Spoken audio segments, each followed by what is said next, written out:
This podcast serves Middle Tennessee every weekday morning, and it's made possible by member support. Learn how you can make a difference at WPLN.org/support. This is the Nashvillager Podcast.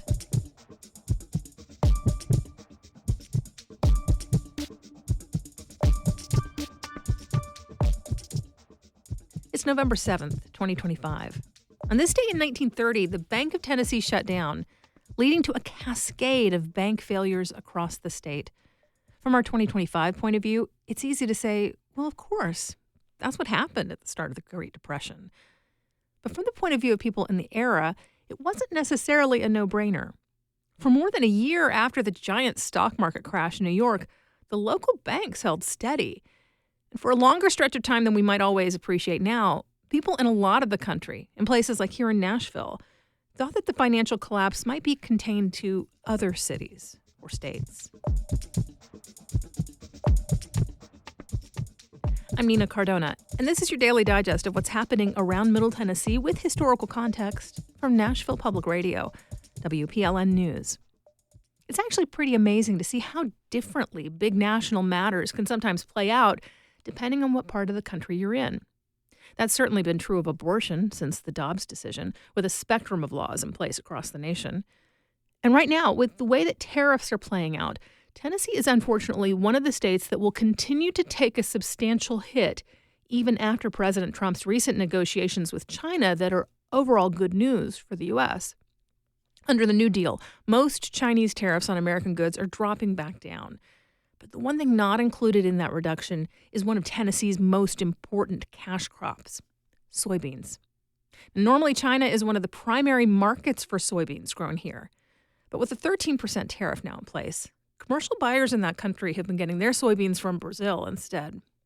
According to the Tennessee Soybean Promotion Board, 1.6 million acres of land in this state are planted in soybeans. That accounts for nearly 40% of the principal crops in Tennessee. So any hit to soybean sales is a substantial blow to our agricultural economy. And unfortunately, this comes at a time that is already super challenging for soybean farmers. Now, last year, a lot of them bet on strong demand and upped the amount that they planted. Statewide, there was a 15% rise in soybean acreage across Tennessee. That means more of an investment all through the growing season. In their time, and things like pesticides, in the amount of fuel the tractors burn through, and the wear and tear on their equipment. It all adds up. But once it came time for harvest, they found a soft market. The price of soybeans in 2024 dropped 16% compared to the year prior. The gamble didn't pay off the way they'd hoped. This year needed to bring a course correction. Then came the rain. Back in April, we had storms that flooded wide swaths of West Tennessee, and a lot of that flooded ground lay in soybean fields, and it did serious damage. Floods can wash away good topsoil, create ripples and ruts where things should be level, and deposit gross stuff you don't want in the places where food is grown. Even worse, those storms hit right around the time soybean farmers needed to be planting. So this spring turned into a mad scramble for many of them, working to repair the fields as fast as possible or shifting to planting on higher ground. Bottom line, after 2 growing seasons of increased costs, whether from their own business choices or because of Mother Nature, now it's looking like a market that could make last year's low prices look good. It's too soon to know how big of a hit Tennessee soybean farmers will take when all is said and done, but as much as they need a win, it sure doesn't look like one's coming yet. In just a few minutes, a conversation about a recent protest at Vanderbilt. That's coming up after the newscast.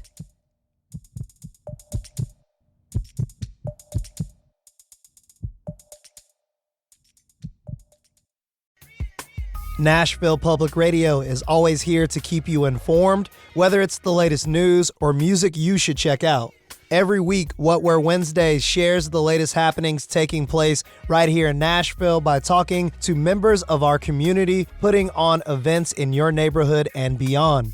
So tune in to What Were Wednesdays every Wednesday, and you can always find events at WNXP.org/events.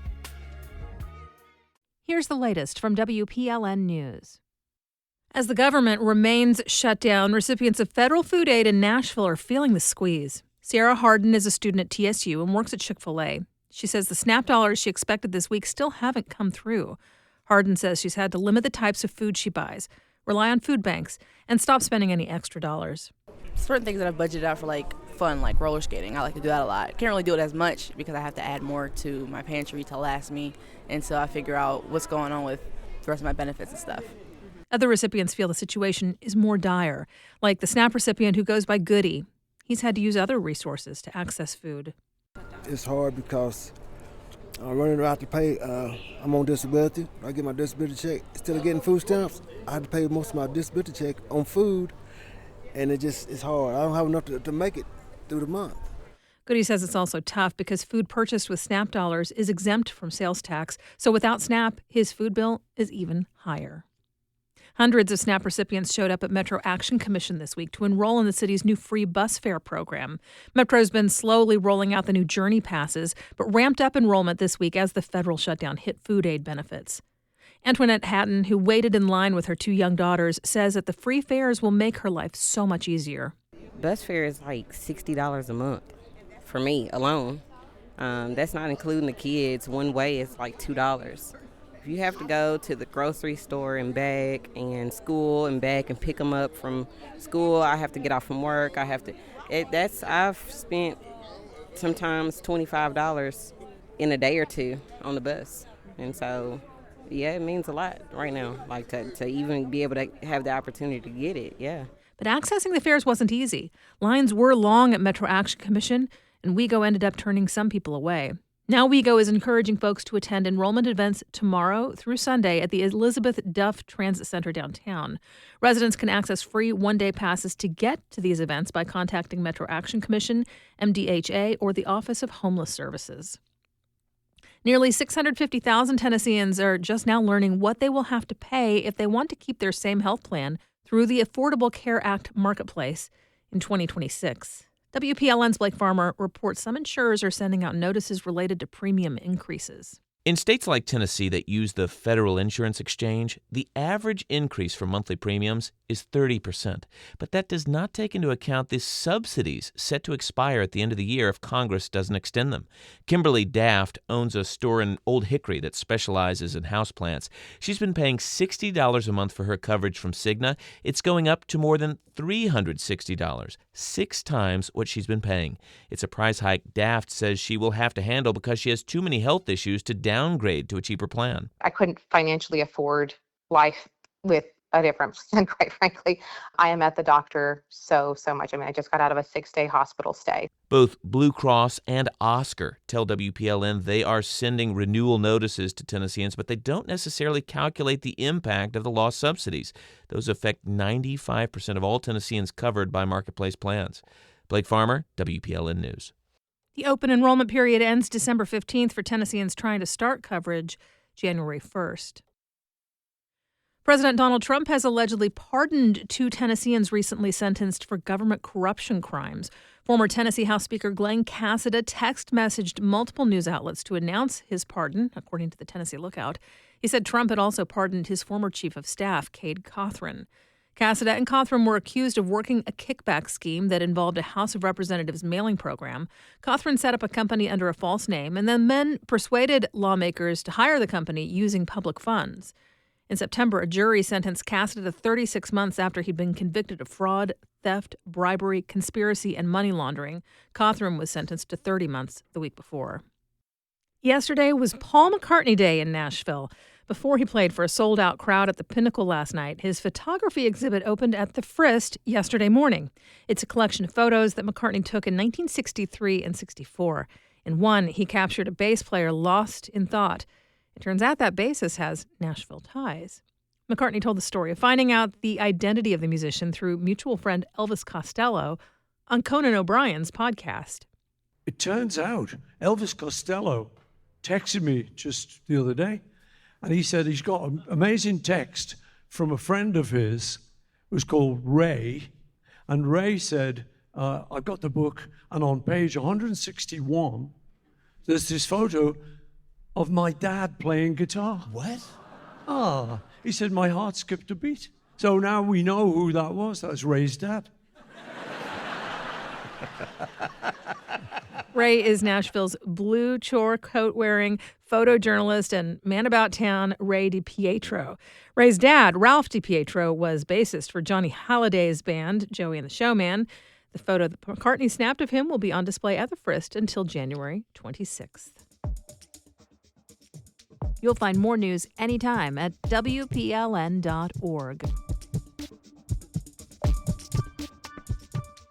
On Wednesday, roughly 300 people gathered on Vanderbilt University's campus to protest against interference by the Trump administration. WPLN's Rose Gilbert was there, and she joined LaTonya Turner in the studio to tell us about it. Hi, Rose. Hey, LaTonya. So give us some specifics about why these people were protesting on campus today.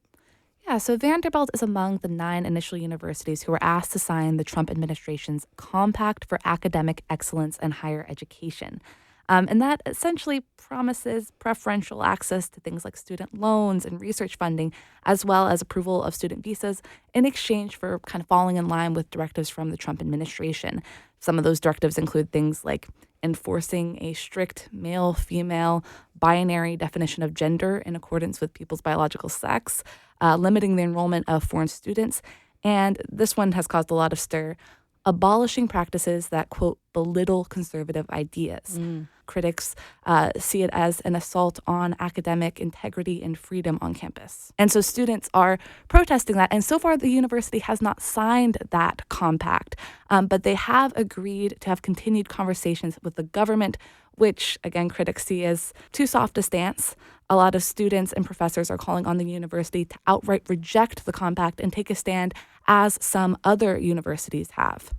Okay, well, that's a pretty clear ask. What was it like on campus today? Who was there protesting?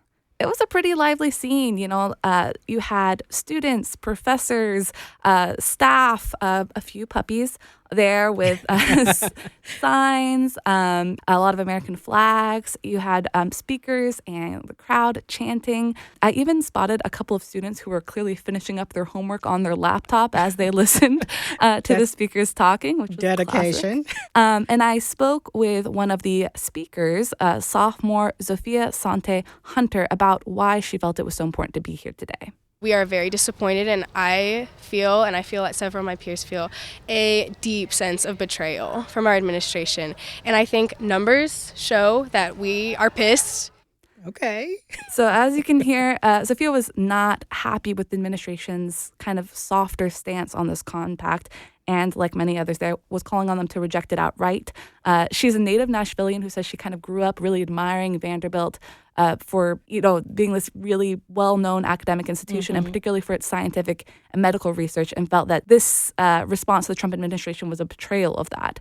And it was interesting, there were actually some Belmont students there as well who said that even though this wasn't their school, they felt it was important to attend because Vanderbilt is such a premier institution, because they felt like whatever they do in response to the Trump administration will kind of set the tone for other schools in town.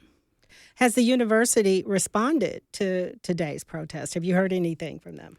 Yes, I reached out for comment, and they responded saying that, quote, members of our community continue to share their thoughts and ideas, which help to inform continued conversation with leaders in government and higher education to restore trust in America's great research universities. That's pretty similar to what they've said all along. Do you think that's going to satisfy the protesters? Not at all. I mean, that statement affirms that they're having continued conversations with the Trump administration, and that bit about restoring trust in America's great research universities kind of gives you the idea that the Trump administration is right to doubt America's great research universities, including Vanderbilt, and gives the idea that this compact might be needed. So that is definitely not something the protesters will be in favor of. That's WPLN's Rose Gilbert. And this is Nashville's local news and NPR station, 90.3 WPLN News. We do this roundup of Nashville news every weekday. Please consider subscribing on your favorite podcasting app. Thanks so much to all of you who've left 5 stars, a thumbs up, or a review in your app of choice. That little bit of love really does tell the algorithms that more people should hear about us. And of course, everything at WPLN News is listener supported. You can make a donation at WPLN.org. And that's it for today. Thanks so much for listening. Let's make this day a good one. And we'll catch back up next week.